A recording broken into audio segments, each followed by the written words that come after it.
Right now, most of the information that's being taught to young women about what birth looks like is from TV, which is a very inaccurate representation of what normal, wonderful celebratory birth could look like. I want to be able to answer to my mother and her family first.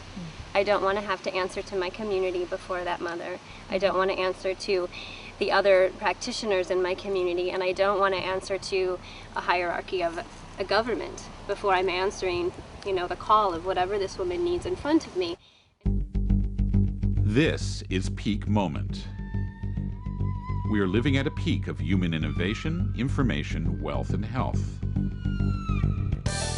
But we're also at a peak of population and consumption, with rising temperatures and declining resources fueled by cheap oil and gas. Peak Moment Television, bringing you examples of positive responses to energy decline and climate change through local community action. Hi, welcome to Peak Moment. I'm Janaea Donaldson. I'm here with 3 co-editors of Squat Birth Journal. I'm with Danny Scarf, Megan Guthrie, J.D. Sperry. Thanks for joining me. So, the hot question is, what is Squat Birth Journal? Well, Squat Birth Journal is a radical midwifery and birth magazine that focuses on the radical midwifery and birth movement and the voices that are coming out, the cutting edge topics, and it's a forum for the cutting edge topics in midwifery today. Let's back up and somebody tell us, what is midwifery? Because that's not new. No. Right? Somebody want to tell us, what is this? Well, to me, midwifery is giving a woman full power while she's in birth. Rather than as a person that is assisting her, I'm taking potentially some of that power or holding some of that power on my own, as some types of practitioners potentially seem to do, where to me, midwifery was sitting with a woman and holding a space while she went through the process of birthing a child, and understanding that in that space, a woman has access to everything that she potentially needs to bring in the new life that's coming forth at that time. It's the oldest tradition in childbirth, and it's been around as long as we've been around. And today, midwifery has taken a kind of turn where in a lot of places it's becoming more medicalized, which may or may not be a good thing according to who you're talking to. But midwifery has become something that is either accepted by the medical community in some places or not accepted by the medical community in other places. There are some states, I think 11 states, is it? Where midwifery is legal.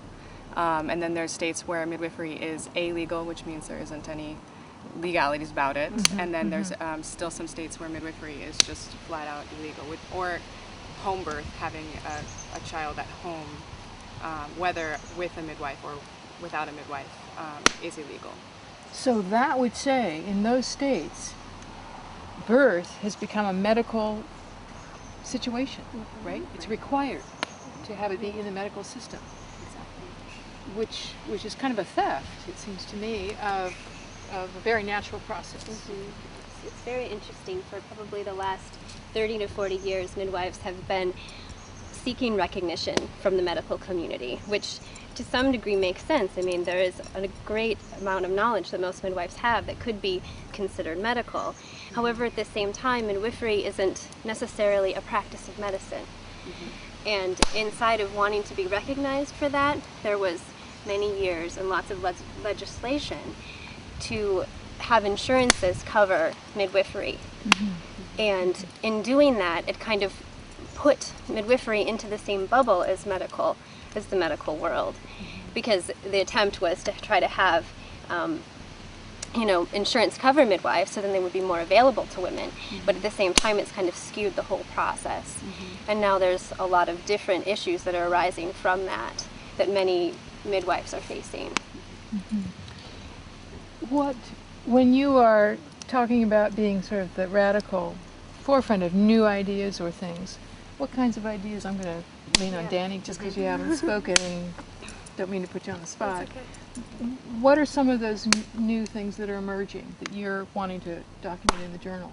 Well, I think one of them, like JD was touching on, was a critique of the licensure movement and trying to be creative with how to achieve licensure for some midwives, but how to also hold space for there to be independent midwives and to create more choices for families instead of just licensed midwives and obstetricians in hospitals.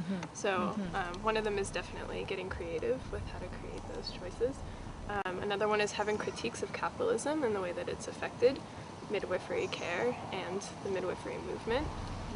We're also looking at a variety of things, how racism is playing into health as well as accessible healthcare options, how gender is influencing the way that people give birth and how practitioners are relating to people giving birth. I think a lot of people overlook how birth is a place where a lot of these things exist.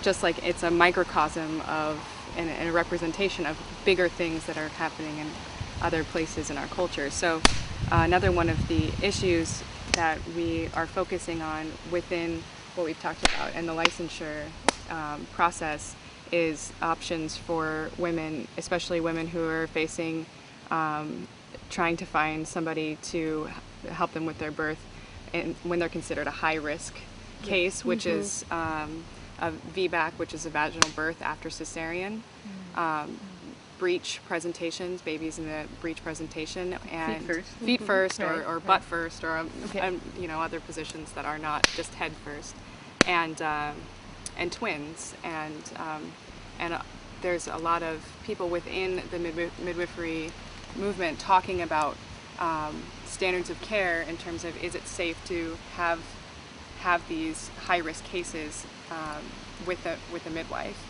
and studies have shown that it is safe and in a lot of cases safer than just automatically signing these women up for cesareans in the hospital, and also more affordable. We were just talking about the cost for hospital delivery on the way here, and when it's covered by insurance, the cost may only be $500 to a couple $1,000s, but that's out of pocket. That's out of pocket, so they've already paid their insurance. Right. Okay, all right. And so without insurance, a vaginal delivery costs between $9,000 and $14,000, and a cesarean delivery costs between $14,000 and $25,000. That's without insurance. And there's a baby born every 8 seconds in our country.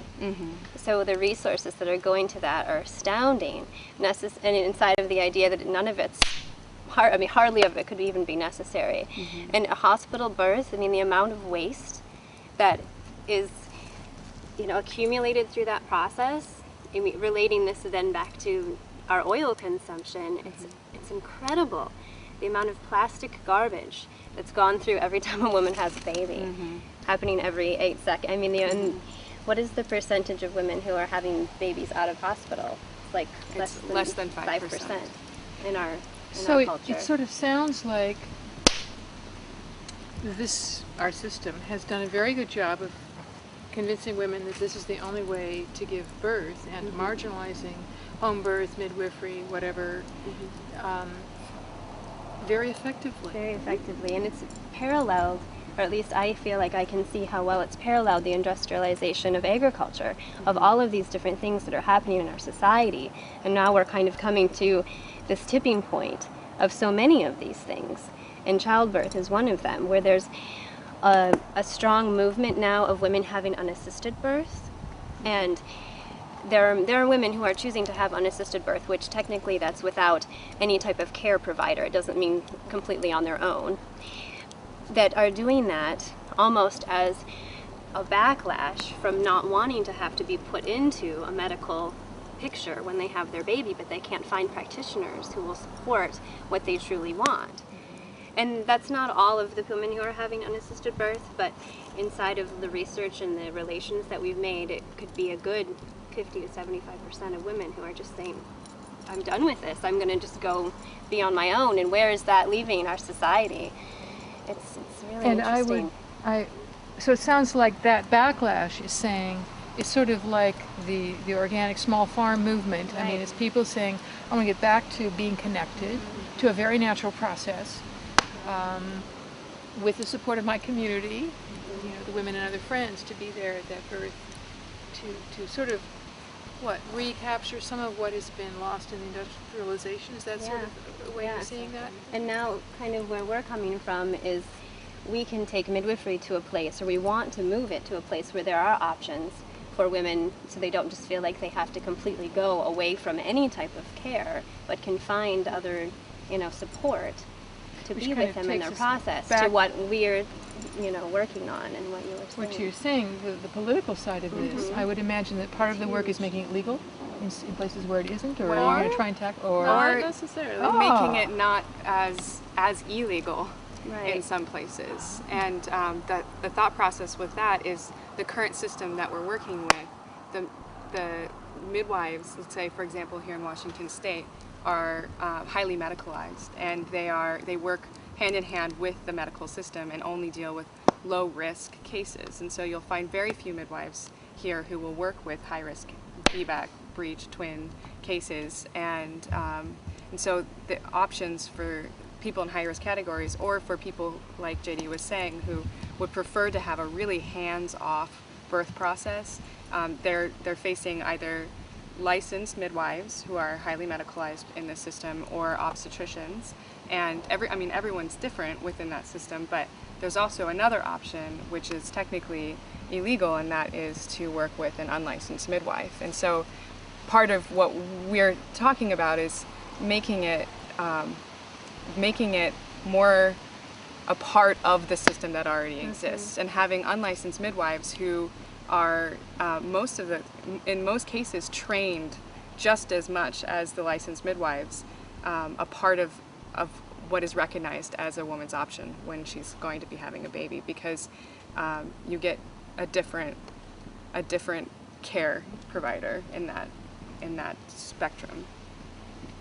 if you could picture your work succeeding, let's say 5 years, 10 years down the road, what would your dreams be for taking this, the edges of the movement? Where would those edges be moved to if you could do that 5, 10 years? Ideally, I'd like to see for families be able to have the kind of birth that they want to have, whatever their best birth looks like, and to be able to have conversations and dialogue around that with their care providers if they choose to have a care provider.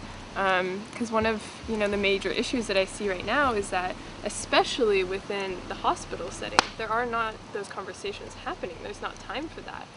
People come in, they have their babies, and they're out the door. There's not relationships being formed. Versus, oftentimes when you have a midwife, there's much more of a setup and an understanding that you're going to have a very dynamic and important relationship with a member of your community, with your midwife, and that it can be a long-lasting relationship. You'll have prenatal care, a birth experience, and postpartum care with the same person, and they'll really get to know you in a multifaceted way. And so I think that if we had access to more midwives, we would be encouraging better communities, essentially, because we would be encouraging stronger relationships.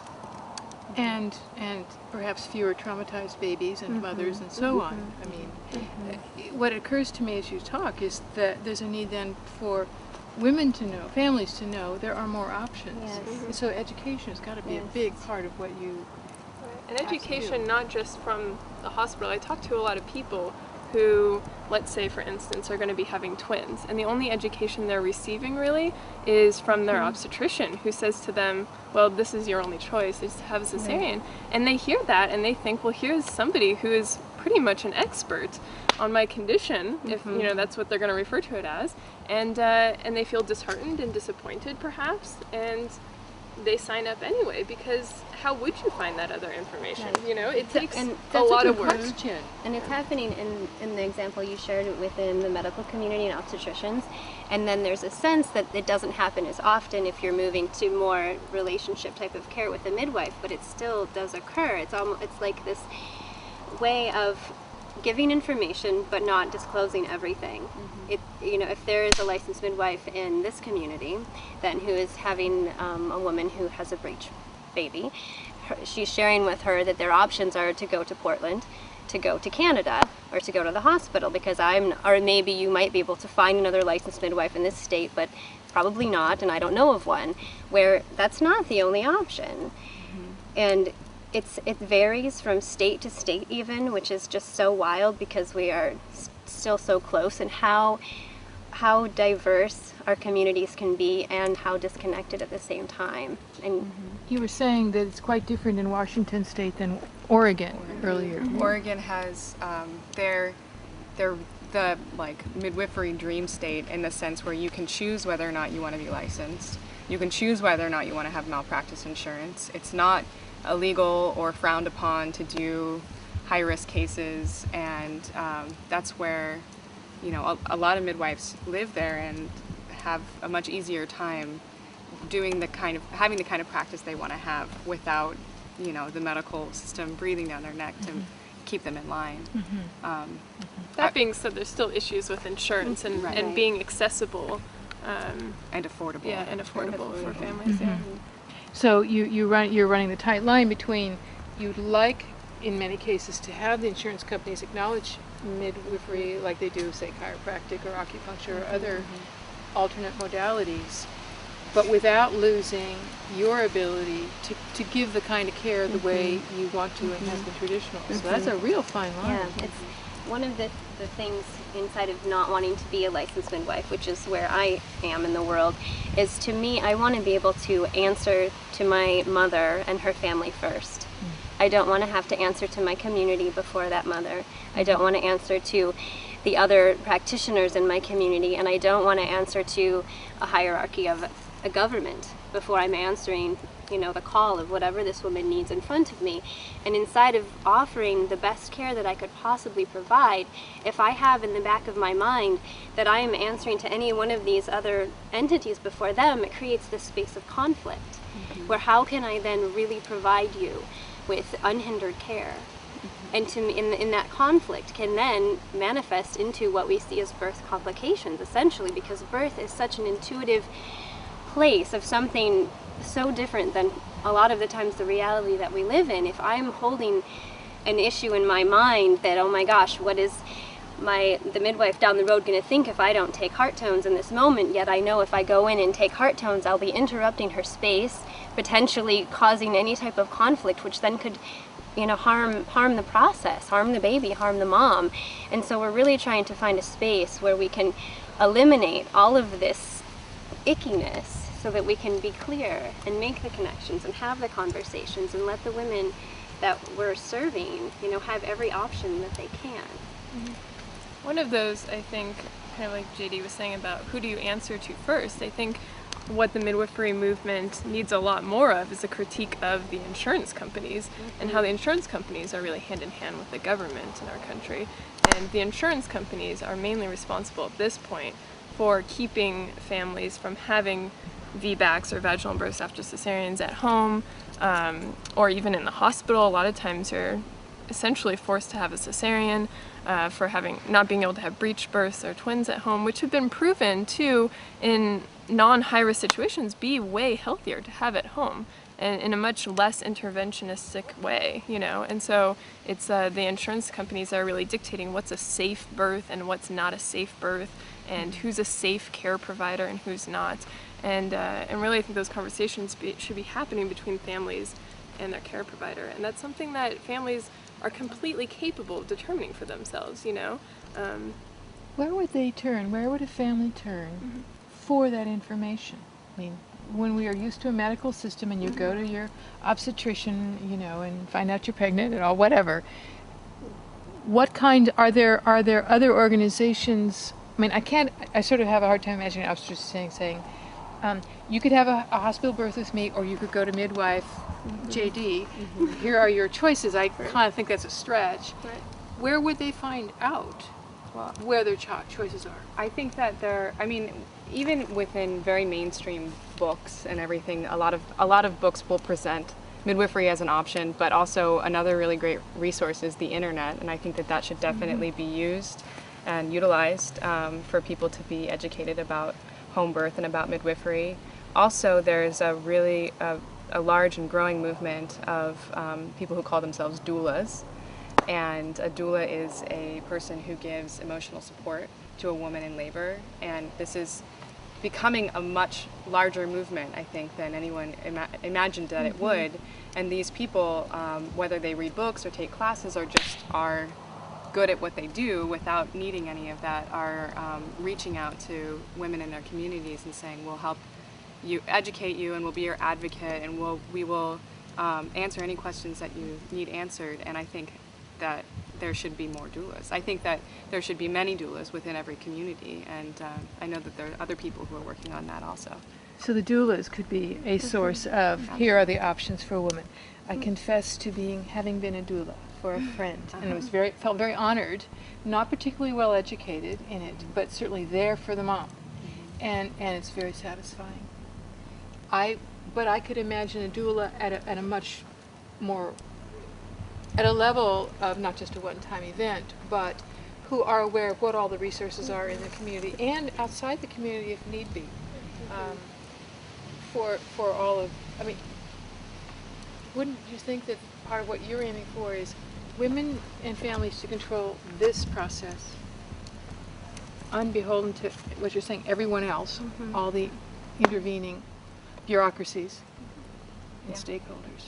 To have a really strong sense of community, and also to reclaim the birth process as something that happens within a community, and also the passing down of knowledge through generations, which is something that we were talking about the other day, has been lost because just 2 generations ago, our grandparents were experiencing birth in twilight sleep or in heavy medicalized and drugged atmospheres where many of them can't even remember the birth process, and were told not to breastfeed and not to, not to be, not to have a natural connection, and so we've lost that in just a short time, and we're trying to reclaim that and trying to educate each other, even though we're all coming from the same background. There aren't any of us who remember a time where birth wasn't medicalized. Certainly. That's true. That's been true with most, certainly your age, but even for us boomers. My mother was medicalized, it was unquestioned. And right now, most of the information that's being taught to young women about what birth looks like is from TV, which is a very inaccurate representation of what normal, wonderful celebratory birth could look like. And so one of the things I think that the 3 of us and a lot of other people are encouraging is to ask people what their births were like, to ask their parents their birth stories, and then to begin asking questions like why was that intervention done? What was the reason behind that? Because I don't think a lot of people are actually questioning that. I've asked my own mother my birth story, and I said, well, why did that happen? Why did the doctor do that? And her response has been, I don't know. He just did. He didn't ask me first, And so I think beginning to think critically about why birth has begun to look the way that it has is one step in unraveling that process and how to get it back to something where we're really connected to what exactly is going on, and we understand the beauty of birth and why it's working just perfectly when left on its own. Looks to me that the Creator did a real good job with it. and we're all here because of that. And that was definitely one of our intentions in creating Squat, was to have a place for people to share their experiences within their own birth and within their community and within the world. There's only one other birth publication nationally, midwifery publication in this country. That's recognized on any level. There's very few worldwide, and wanting to create another avenue just for people to get information and to share their stories. And like in the question that you're asking, where does somebody go? There really isn't a focal point to hear the things that we're talking about today.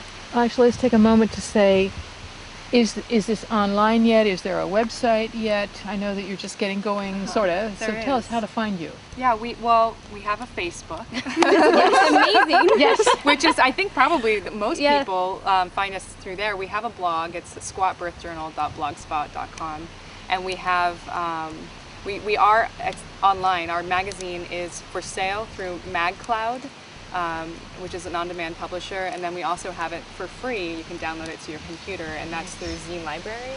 No, it's actually hosted through a friend of ours, and the easiest way to find it is to type in Squat Birth Journal, like on Google or something like that, and it's the link that shows Black Powder Press is just supposed to be communicated. But it's also, online. I think, linked to our Facebook Yeah, and our blog, so you can find And the it's link there. we are also trying to get it locally in as many stores as we can around the country. We're selling in some bookstores in New York City right now, and hopefully in California soon, in Seattle. It sounds like your audience may be mostly midwives, but not really. You're really Actually, more interested in birth. There are a lot of midwives who read our magazine, but there are also a lot of doulas and aspiring doulas and parents and just people who are interested in the subject in general. And I feel like there is a really interesting correlation, and just to bring this up in the work that you do, between the industrialization of childbirth and the industrialization of agriculture, and all of the things that are kind of moving in that way within our society, and to kind of open our eyes a little bit more and see that it's present. Like these issues that we have inside of agriculture is also reflective in birth. And the more awareness that we all have of how connected we are, the more we can collectively move forward to create the change that we want to create. That whether you're polluting or genetically modifying a seed of corn, we're also doing that to a human being seed, and how we can all help each other. So you're looking at industrialized civilization. Yeah, and Overall. farmers should read our magazine. kinds of And we're very much related in that community, and in many different communities, and how we all, are in it together. Yeah, there's a great book that's called The Farmer and the Obstetrician by Michelle O'Don. And the whole draws book the is parallels. in parallels. Wonderful. Yeah. Wow. We have 1 minute. Is there any other burning thought that didn't get to get shared? Oh my gosh, under pressure. Well, I guess I would just open it up and say, we're an open forum, our magazine is, Yes. and we welcome anyone from any perspective to submit a piece of work or, whatever they feel called to submit. We're completely open. Thank you. Thank you for educating me on this. I'm really pleased to hear that you are looking not only at what is a midwife, what do they do, but the kind of critiques that you're looking at, why this system is broken for many people, for moms, for new babies, or babies to be. Thank you very much for your work. You're watching Peak Moment, locally reliant living in challenging times, and I'm with the co-editors of Squat Birth Journal. Take a look. Join us next time.